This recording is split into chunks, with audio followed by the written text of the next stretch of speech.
Text: Vinaya Master Hui Ching of Sutra was the Karmadana. Vinaya Master Tung Ying of Chingtra was the teaching transmitter. Vinaya Master Chi Tolua of Central India recited the precepts. Tripitaka Master Mi Tua of India was the precept certifier. Commentary: Ting Fu Pao writes that there should be 4 Karmadhanas, yet the sutra mentions only one. He says that the one mentioned was the most famous of the 4 because he didn't understand the precepts. His commentary is confused. There was only one Karmadhana. Karmadhana is a Sanskrit word which means to arrange events or to explain rules. The Karmadhana makes certain that everything is done in accord with Dharma, in accord with the rules established by Shakyamuni Buddha. Anything not in accord with the Buddha's rules is unacceptable to the Karmadhana. When conferring the precepts, the precept transmitter asks the Karmadhana, "May the precepts be transmitted to this person?" The question is asked 3 times, and each time the Karmadhana must reply, "Yes, yes." On the precept platform, the Karmadhana and the teaching transmitter sit immediately to the left and right of the precept transmitter. The remaining 7 certifiers sit on either side. That is the arrangement of the 3 masters and 7 certifiers. They represent the Buddhas of the 10 directions in speaking Dharma and transmitting precepts. Therefore, when leaving home, receiving precepts is especially important. The teaching transmitter transmits the sutras. Chu Tolua, transliterated from the Sanskrit, means flower of merit and virtue. Dharma Master Mi Tua understood the 3 divisions of the Tripitaka, Sutras, Sastras, and Vinaya, and so he is called the Tripitaka Master. He is closely associated with the Chinese Vinaya because he translated the Dharmagupta Vinaya from the Sanskrit into Chinese. All the precepts spirits protected this intelligent master, and there are many miraculous events connected with his life. Mitua means flourishing. His full name was Tamo Mitua, flourishing Dharma. Text: Construction of the precept platform had begun in the former Song dynasty by Tripitaka Master Gunabhadra. He erected a stone tablet which said, "In the future, a bodhisattva in the flesh will receive the precepts in this very place." Commentary: The former Sung was the dynasty that preceded the Sui dynasty, not the well-known Sung dynasty of Sung Tai Tzu. Gunabhadra means a worthy of merit and virtue. This master established a precept platform at what is now called Quang Xiao Monastery. His engraving foretold the coming of a bodhisattva in the flesh, not a bodhisattva who had gone to nirvana, but a living bodhisattva. Text: Further, in the first year of the Tianquan reign of the Liang dynasty, AD 502, Tripitaka Master Nan Hua came by sea from West India carrying a Bodhi tree branch, which he planted beside the platform.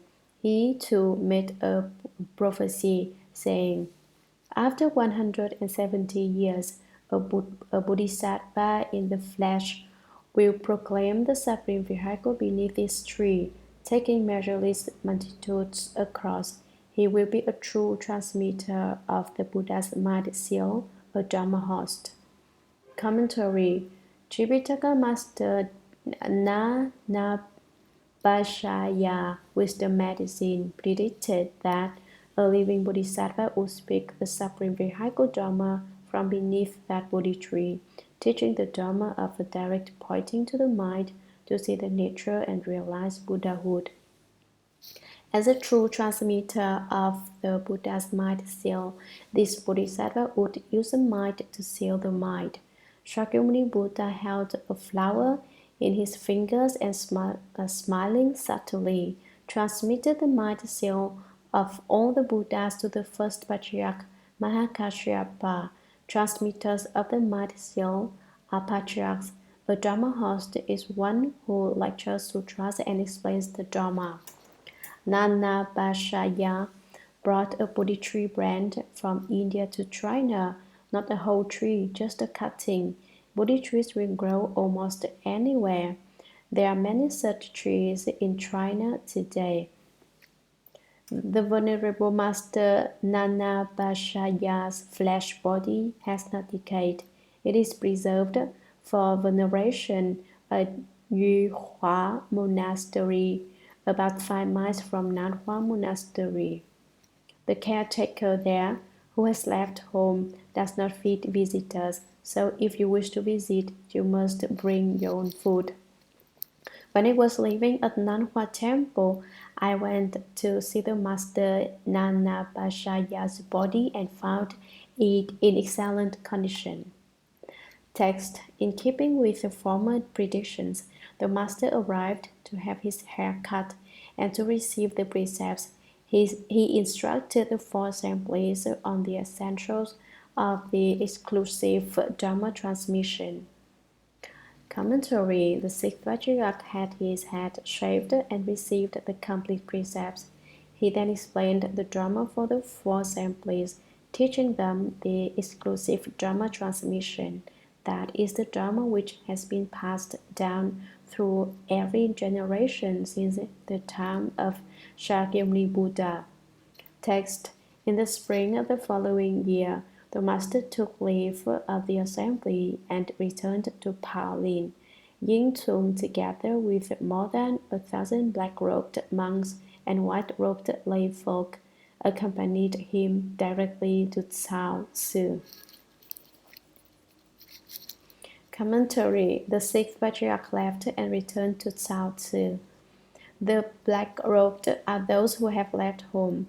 At that time, lay people wore white robes. They all went directly to Cao Tzu with the Master. Some people say that they have been to Cao Tzu when they have not. They falsely claim to transmit the Cao Tzu Dharma and Dhyana scrolls, the basis of meditation. The Dharma ending age is just that, false Buddhists with phony credentials. Text: at that time, Vinaya Master Tung Ying of Qingzhou and several hundred students followed the Master and came to dwell there. When the Master arrived at Paolin in Cao Tzu, he saw that the buildings were bleak and small, insufficient to contain the multitude. Wishing to enlarge them, he paid a visit to the villager Chen Yaxian and said, "This old monk comes to the almsgiver seeking a sitting cloth worth of ground. Is that possible?" Commentary: as soon as he realized that the Great Master was the Sixth Patriarch, a transmitter of the Buddha's might seal, Vinaya Master Tung Ying led his disciples to Cao Tzu to study the Dharma under the Great Master. When the Sixth Patriarch arrived at Cao Tzu, he saw that the buildings were too small. Wishing to enlarge them, he paid a visit to a wealthy landowner, Chen Yaxian. In this passage, the Sixth Patriarch refers to himself as the old monk. When he was 24, he went to see Huang Mei. Then he hid for 16 years. At 40 years of age, he called himself an old monk, and so am entitled to do the same. The Master told Chen Yaxian that if he gave alms, he could transcend birth and death. Text: Xian asked, "How big is the High Master's sitting cloth?" The Master took out his sitting cloth and showed it to Yaxian, who thereupon agreed.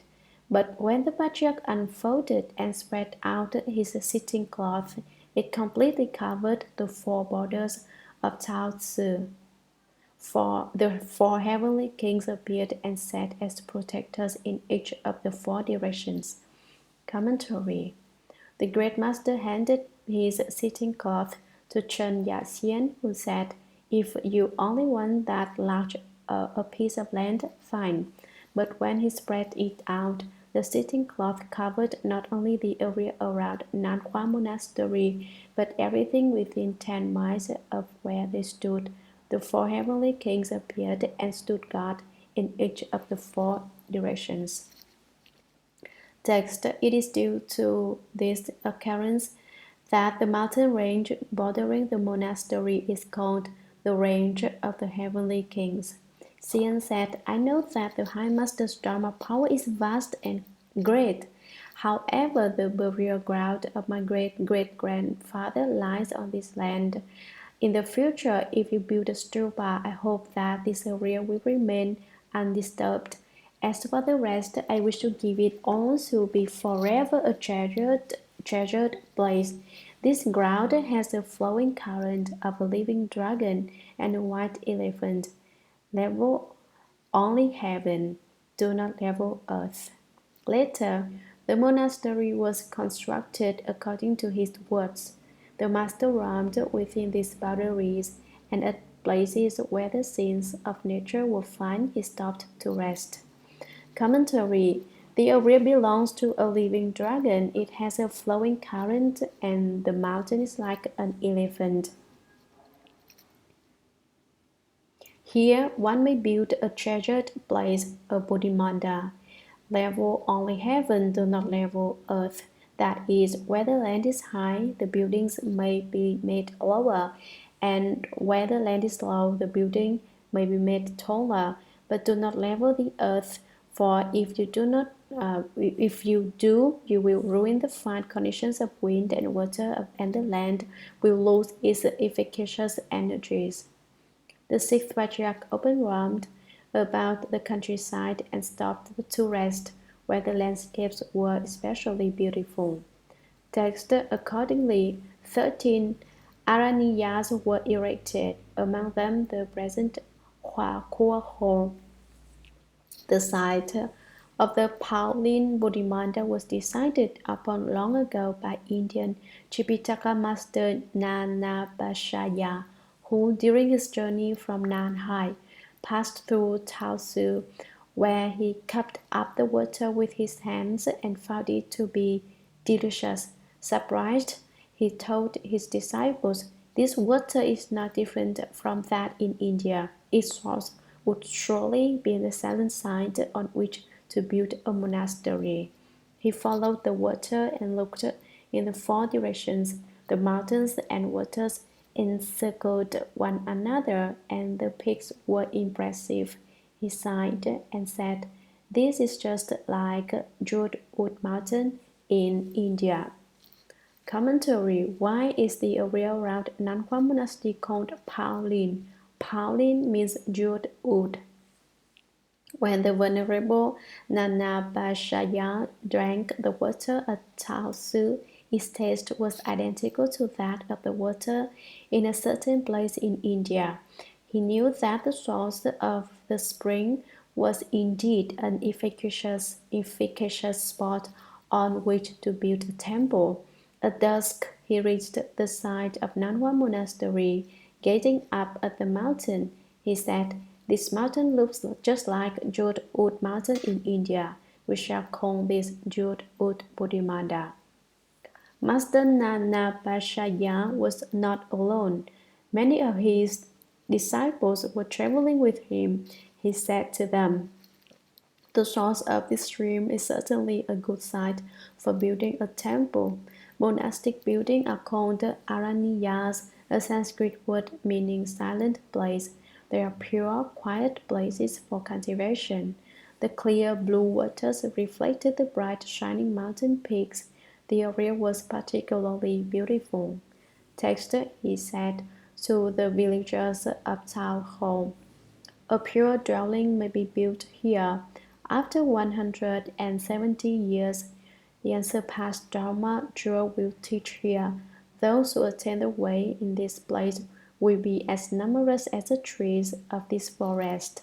It should therefore be called Pao Lin. At that time, Magistrate Ho Ching Chung of Shao Chou reported these words to the emperor, who assented and conferred upon it the name Paolin Buddhimanda. The construction of the pure homes began in the third year of the Tianqian reign of the Liang dynasty, AD 504. Commentary: the village was called Cao Hou, descendants of Cao, because its inhabitants were descendants of General Cao Cao of the period of the Three Kingdoms. 170 years after Master Nanabhashaya made this prediction, the Sixth Patriarch received the precepts and taught living beings at Pao Lin. The unsurpassed Dharma Jewel refers to the Sixth Patriarch. Sangha and lay people who were to attain enlightenment at this place would be as numerous as the trees in a forest. It was therefore to be called Jeweled Wood. Text: in front of the home was a pond in which a dragon often swam, bumping and scraping the trees of the forest. One day he appeared larger than ever, covering the area with a thick mist. The disciples were afraid. The Patriarch scolded him, saying, "Ha, you can only make yourself appear in a large body, not in a small one. If you were a divine dragon, you could transform the great into the small and the small into the great." Commentary: the dragon was so big that you could only see the dragon. You couldn't see the pond at all. He danced on top of the water, splashing it everywhere in waves which were 10 feet, 20 feet, and even 30 feet high. He was showing off. "Incredible," said the disciples. "This dragon certainly intends to harm us." The Sixth Patriarch shouted at the dragon. He said, "If you really had spiritual powers, you could transform nothing into something and something into nothing. You could transform yourself and not be transformed, just as you wished, manifesting the great within the small and the small within the great." Text: the dragon suddenly disappeared, but returned an instant later in a small body, skipping about on the surface of the pond. The master held out his bow and teased him, saying, "You don't dare climb into the old bhikshu's bow." At that moment, the dragon swam in front of the master, who scooped him out of the water with his bow. The dragon couldn't move. Holding the bow, the master returned to the hall and explained the Dharma to the dragon. Commentary: when the dragon heard the Sixth Patriarch dare him to manifest a small body, he disappeared. Strange? Think about it. Suddenly he wasn't there. Then in the time it takes to feel a hunger pang, a little dragon appeared, dancing on top of the water.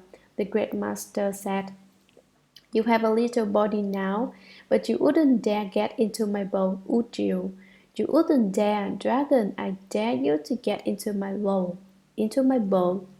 The dragon flew across the water and swam up before the Patriarch. The Patriarch didn't wait for the dragon to jump into his bowl, but reached right down and scooped him out of the water. In Manchuria, where I am from, there is a saying, "Before there were people in Manchuria, you could scoop up the fish with a bucket and chickens fell into the cooking pot. As for rabbits, you could just step outside, swing a stick, and knock over a few. This is what is meant by scooped. Catching the dragon was as easy as scooping for fish in Manchuria."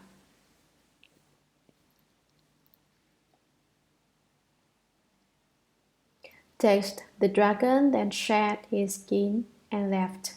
His bones, only 7 inches long and complete with head, tail, horns, and claws, were preserved in the temple. Later the master filled in the pond with earth and stones, Now in that place, in the front of the hall, on the right side, is an iron stupa. Commentary: Dharma Master Farhai's introduction says that the pond was on the left side of the hall, but it was actually on the right. One commentator, Ting Fu Pao, had never been there and consequently did not realize that the direction of the pond should have been determined from the Patriarch's position when sitting in the hall, that is, on the right side.